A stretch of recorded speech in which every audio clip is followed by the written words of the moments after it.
Доброе утро. Меня зовут अंकित. एक добре पजालवत на мой канал. कुछ दिन पूर्व भारतीय विदेश मंत्री डॉक्टर सुब्रमण्यम जयशंकर मास्को गए थे.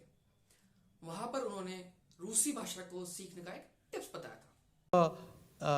Indian student, anybody, for example, studying Sanskrit, it's a very logical language to take on as an additional language. I mean, most of us, at least who came here in the embassy, we kind of went through that language training for a year and a half, and we actually used the Sanskrit grammar as a reference point to. तो संस्कृत भाषा के साथ रूसी भाषा क्या connection है, आइए जानते हैं. चौंकी मत, अगर आपने संस्कृत भाषा का अध्ययन किया है स्कूल या कॉलेज में तो आपको पता होगा ये राम के रूप हैं जो 8 विभक्तियों में और 3 वचनों में, एक वचन, द्विवचन, बहुवचन में विभाजित हैं. और ये विभक्तियां कारक के हिसाब से होती है. संस्कृत भाषा में 8 कारक होते हैं. आपको राम के रूप याद नहीं करने हैं रूसी भाषा जानने के लिए, लेकिन मैं आपको बता रहा हूं आगे जो आने वाला है. चलिए, जैसा कि आपने राम के रूप में देखा कि वो 8 विभक्ति अलग अलग कारकों के हिसाब से डिवाइडेड है. ये कारक होते हैं कर्ता ने करण को करण से, संप्रदान, अपादान, संबंध, अधिकरण, संबोधन.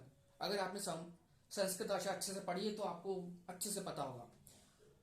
अब रूसी भाषा में भी इनके जैसे कुछ होते हैं. जैसे कि जो संस्कृत भाषा का कर्ता कारक होता है वो रूसी भाषा में नॉमिनेटिव होता है.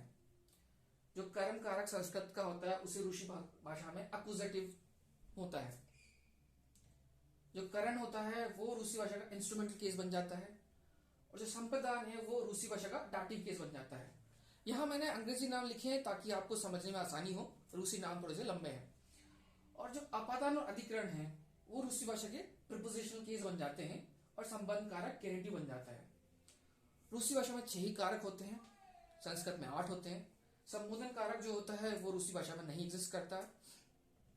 तो आप देख सकते हैं अगर आपको संस्कृत भाषा का थोड़ा भी अनुभव है सीखने का, तो जो जटिलता है रूसी भाषा की केस वाली, वो आपके लिए थोड़ी सी आसान हो सकती है.